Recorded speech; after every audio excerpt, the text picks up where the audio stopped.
Hello दोस्तों, आप सभी का स्वागत है मेरे channel movies A to Z explained में। आज हम एक्सप्लेन करने वाले हैं साल 1996 में रिलीज़ हुई एक American science fiction horror film night of the creeps को।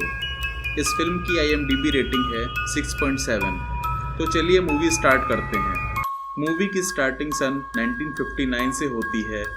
यहाँ एक स्पेसशिप में एक एलियन एक ट्यूब लेकर भाग रहा होता है। दो एलियंस उसका पीछा करते हैं। उस ट्यूब में इन एलियंस का कोई एक्सपेरिमेंट होता है।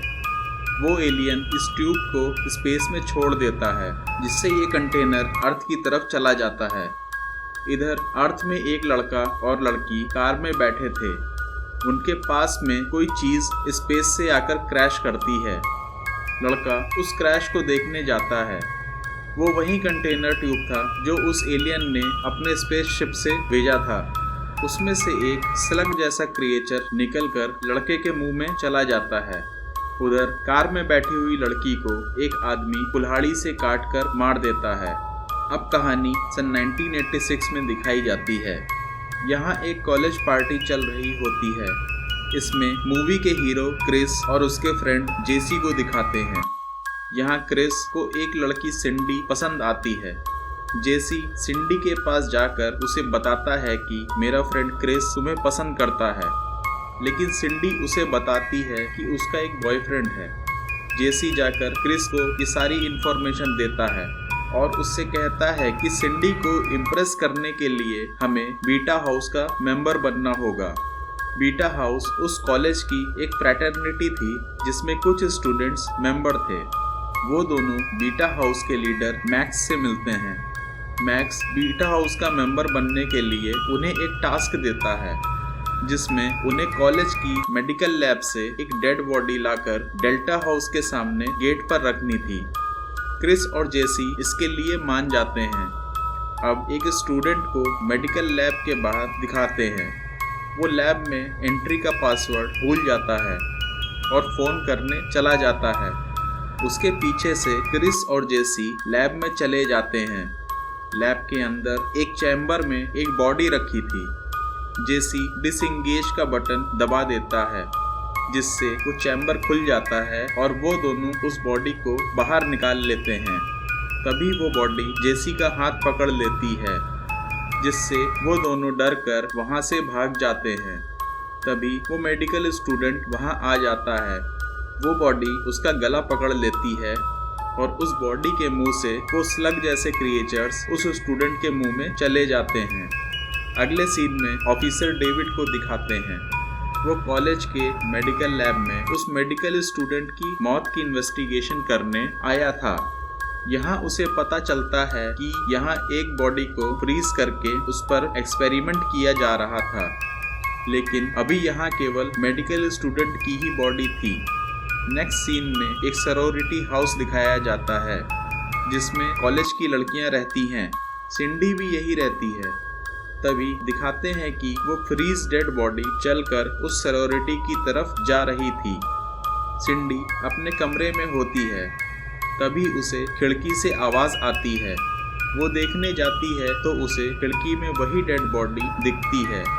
उस बॉडी का सर फाड़कर वही स्लग जैसे क्रिएचर्स निकलते हैं। नेक्स्ट सीन में उस सरोरिटी में पुलिस आती है। वहाँ पुलिस को वो डेड बॉडी मिल जाती है, जिसके सर के 2 हिस्से हो चुके थे। ये सब देखकर वहाँ सब डर जाते हैं। अगले दिन मैक्स क्रिस और जेसी से पूछता है कि ये डेड बॉडी तुम दोनों लाए थे। जेसी उसे मना करता है, जिस पर वो जेसी को गिरा देता है। सिंडी मैक्स से ब्रेकअप करके क्रिस और जेसी के पास आती है। वो कहती है कि मुझे तुम दोनों की बातों पर पूरा भरोसा है। फिर ऑफिसर डेविड क्रिस और जेसी को पूछताछ के लिए पुलिस स्टेशन बुलाता है। डेविड उन्हें कहता है कि कल रात तुम दोनों को मेडिकल लैब के जेनिटर मिस्टर माइनर ने वहां से भागते हुए देखा था और तुम्हें डेड बॉडी लाने का चैलेंज मैक्स ने दिया था, इसलिए मुझे सब सच बता दो। जेसी और क्रिस कहते हैं कि हम लैब गए थे और चैम्बर से वो बॉडी हमने ही निकाली थी, लेकिन फिर हम दोनों डर गए और वहाँ से भाग निकले। उसके बाद क्या हुआ ये हमें नहीं पता। अगले सीन में एक रूम में उस मेडिकल स्टूडेंट की बॉडी रखी थी। वो बॉडी अचानक से उठ जाती है और चलने लगती है। वहीं पर जैनिटर मिस्टर माइनर सफाई कर रहे थे। वो बॉडी मिस्टर माइनर पर अटैक कर देती है। फिर सरोरिटी हाउस में एक लड़की को दिखाते हैं। उसे खिड़की के बाहर से कुछ आवाज़ आती है। वो देखती है तो बाहर एक बिल्ली होती है।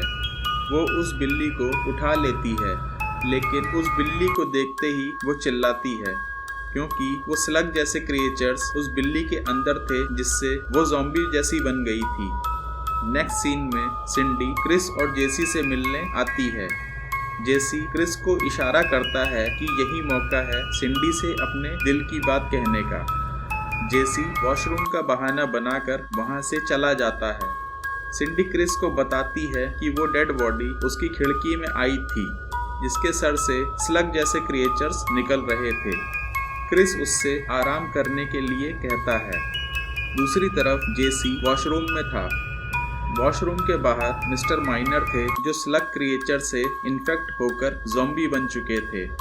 जेसी दरवाज़ा खोल के देखता है तो बाहर ज़मीन पर मिस्टर माइनर की डेड बॉडी पड़ी थी, जिसका सर फाड़कर वो स्लग जैसे क्रिएचर्स इधर उधर जा रहे थे।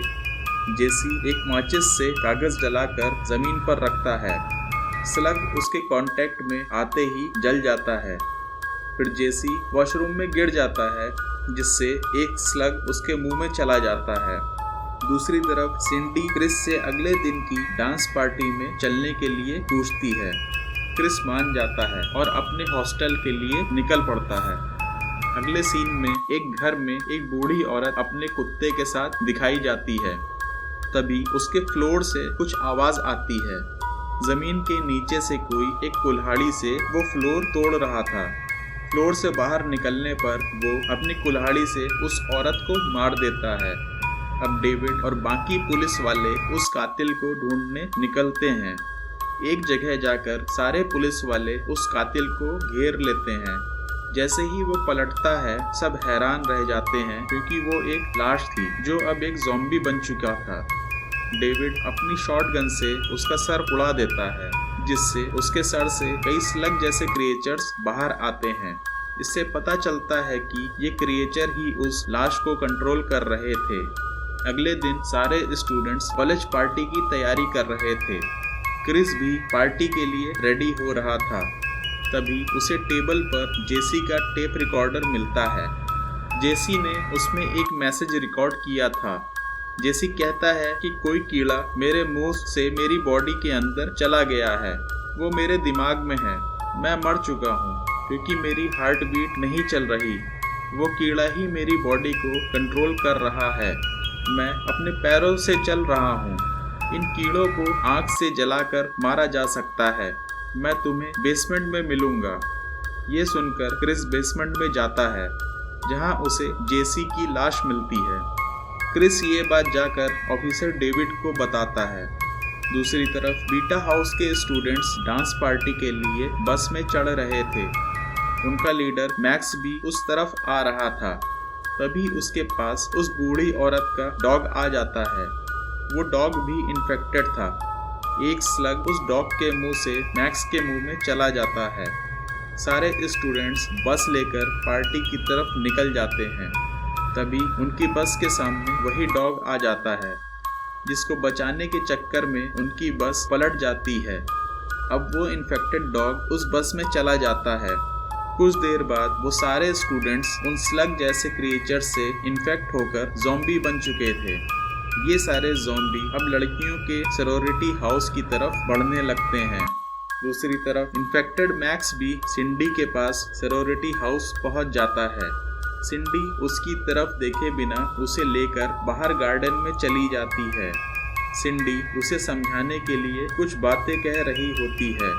तभी वहाँ क्रिस फ्लेम थ्रोवर लेकर आ जाता है और सिंडी को वहाँ से दूर हटने को कहता है। डेविड मैक्स के सर पर शूट करता है, जिससे ढेर सारे स्लग बाहर आने लगते हैं। क्रिस आग से इन स्लग को जला देता है। अब यहाँ ढेर सारे इन्फेक्टेड ज़ॉम्बी स्टूडेंट्स भी आ जाते हैं। वो सब क्रिस और सिंडी की तरफ बढ़ने लगते हैं।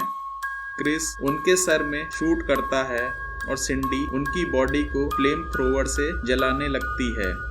सरोरिटी के अंदर डेविड भी उन ज़ॉम्बीज को शूट कर रहा था और स्लग्स को जला रहा था। बाहर क्रिस देखता है कि बचे हुए स्लग्स सरोरिटी हाउस के नीचे बेसमेंट में जा रहे हैं। क्रिस और सिंडी बेसमेंट में जाते हैं। वहां डेविड पहले से ही मौजूद था। उसने अपने मुंह पर टेप लगा रखा था। वो क्रिस और सिंडी को वहां से चले जाने को कहता है। बेसमेंट के कोने में वो ढेर सारे स्लग इकट्ठे हो गए थे। क्रिस और सिंडी वहां से निकल जाते हैं। डेविड अपने मुंह से टेप हटाकर पूरे बेसमेंट में पेट्रोल छिड़कने लगता है। उसके बाद डेविड वहां आग लगा देता है, जिससे पूरे बेसमेंट में आग लग जाती है और सारे स्लग क्रिएचर्स जलकर मर जाते हैं। फिर सरोरिटी के बाहर पुलिस और फायर ब्रिगेड आ जाती है। लास्ट सीन में दिखाते हैं कि डेविड की जली हुई बॉडी सरोरिटी से थोड़ी दूर जाकर गिर जाती है और उसका सर फाड़कर कुछ स्लग क्रिएचर्स निकलकर पास के कब्रिस्तान में चले जाते हैं। यानी अब वो क्रिएचर्स गड़े हुए लाशों को कंट्रोल करेंगे। इसी फाइनल सीन के साथ ये मूवी यहीं ख़त्म होती है। एक्सप्लेनेशन पसंद आया हो तो लाइक करें, कमेंट करें और अच्छी मूवीज़ का एक्सप्लेनेशन देखने के लिए चैनल को सब्सक्राइब करें। अब मिलते हैं हम नेक्स्ट वीडियो में। Bye bye.